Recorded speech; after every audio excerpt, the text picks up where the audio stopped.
Welcome back to my channel. I'm going to be continuing Red Pyramid by Rick Riordan. This is Chapter 2, Carter's POV again. I've been to the British Museum before. In fact, I've been to more museums than I'd like to admit. It makes me sound like a total geek. That's Sadie in the background yelling that I am a total geek. Thanks, sis. Anyway, the museum was closed and completely dark, but the curator and 2 security guards were waiting for us on the front steps. Dr. Kane, the curator, was a greasy little dude in a cheap suit. I'd seen mummies with more hair and better teeth. He shook my dad's hand like he was meeting a rock star. Your last paper on Imhotep? Brilliant. I don't know how you translated those spells. Who? Sadie muttered to me. Imhotep. I said, high priest, architect. Some say he was a magician. Designed the first step pyramid, you know. Don't know, Sadie said. Don't care, but thanks.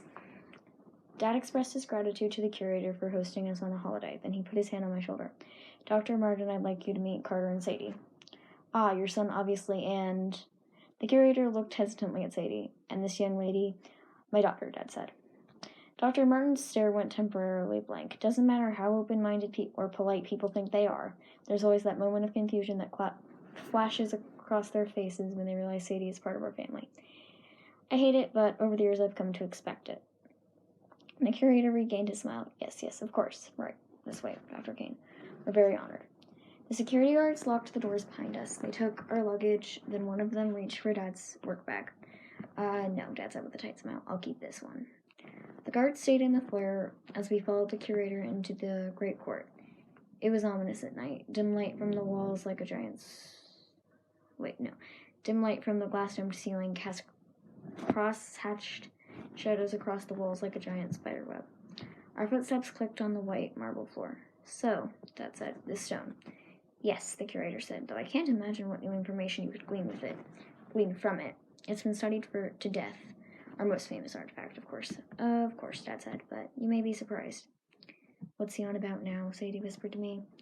I didn't answer. I had a sneaking suspicion what stone they were talking about, but I couldn't figure out why Dad would drag us out on Christmas Eve to see it. I wondered what he'd been about to tell us at Cleopatra's Needle. Something about our mother and the night she died? And why did he keep glancing around as if he expected those strange people we'd seen at the Needle to pop up again?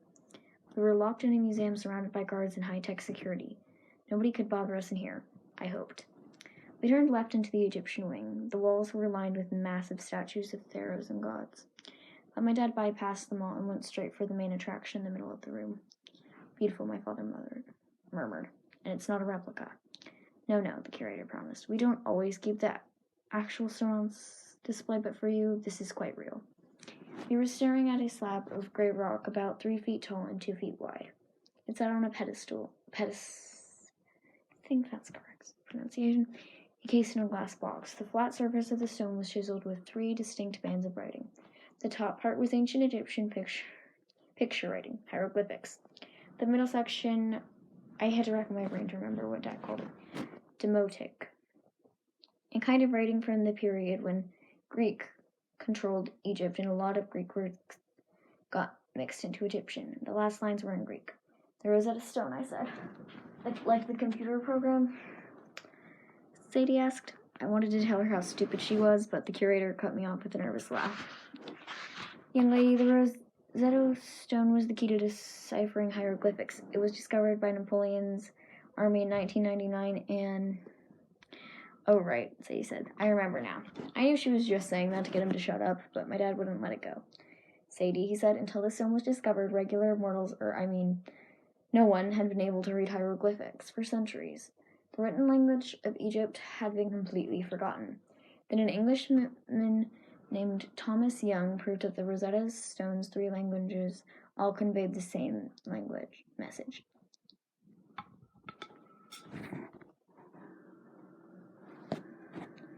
Sorry. All conveyed the same message. A Frenchman named Champollion took up the work and cracked the code of hieroglyphics. Sadie chewed her gum, unimpressed. What's it say then? Dad shrugged. Nothing important. It's basically a thank you letter from some priest to King Ptolemy. One second.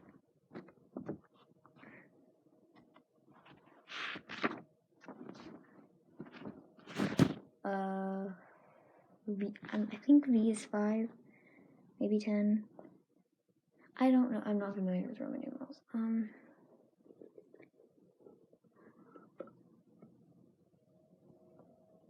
But okay.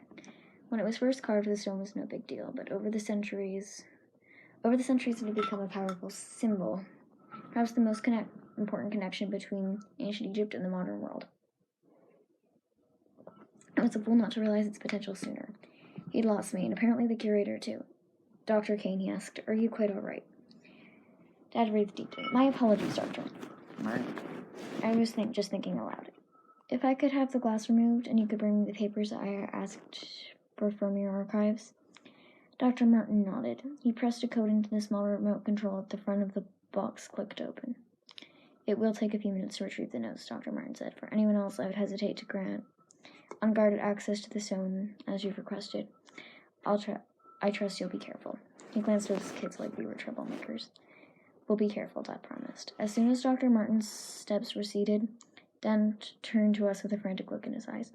"Children, this is very important. You have to stay out of this room." He slipped his work bag off his shoulder and unzipped it just enough to pull out a bike chain and a padlock. "Follow Dr. Martin. You'll find his office at the end of the great court on the left. There's only one entrance. Once he's inside, wrap this around the door handles and lock it tight. We need to delay him." "You want us to lock him in?" Sadie asked, suddenly interested. "Brilliant!" "Dad," I said, "what's going on?" "We don't have time for explanations," he said. "This will be our only chance. They're coming." "Who's coming?" Sadie asked. He took Sadie by his shoulders. "Sweetheart, I love you, and I'm sorry for many things, but there's no time now. If this works, I promise I'll make everything better for all of us. Carter and Rayburn, you'll have to trust me. Remember, lock up Dr. Martin and stay out of this room." Chaining the curator's door was easy, but as soon as we'd finished, we looked back the way we'd come and saw blue light streaming from the Egyptian gallery, as if our dad had installed a giant glowing aquarium.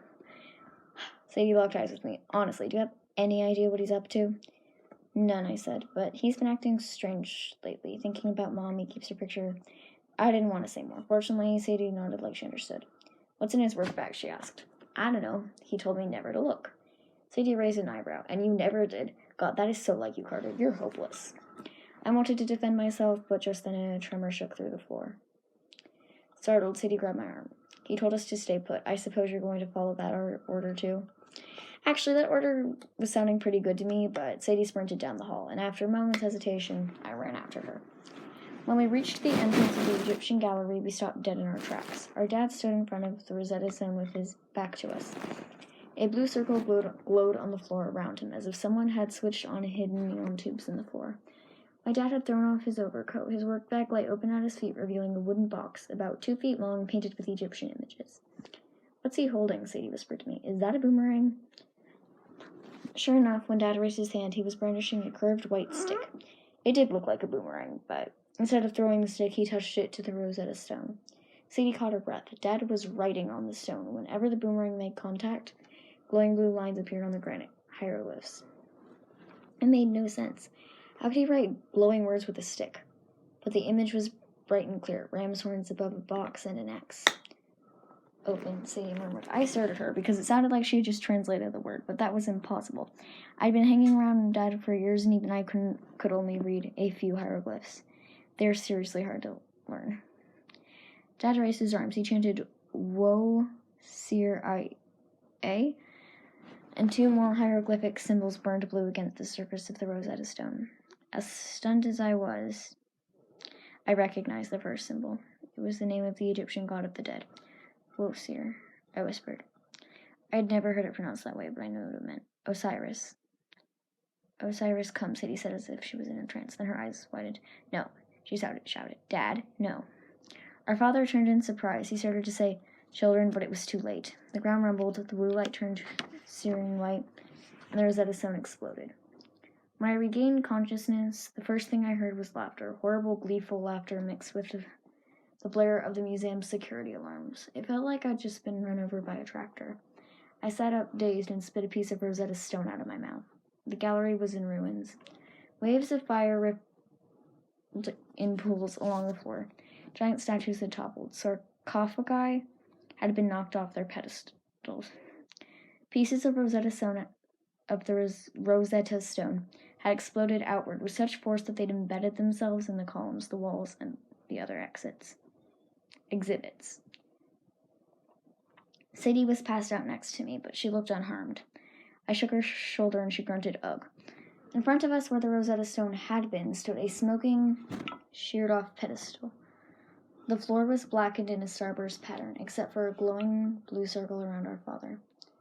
He was facing our direction, but didn't seem to be looking at us. A bloody cut ran across his scalp.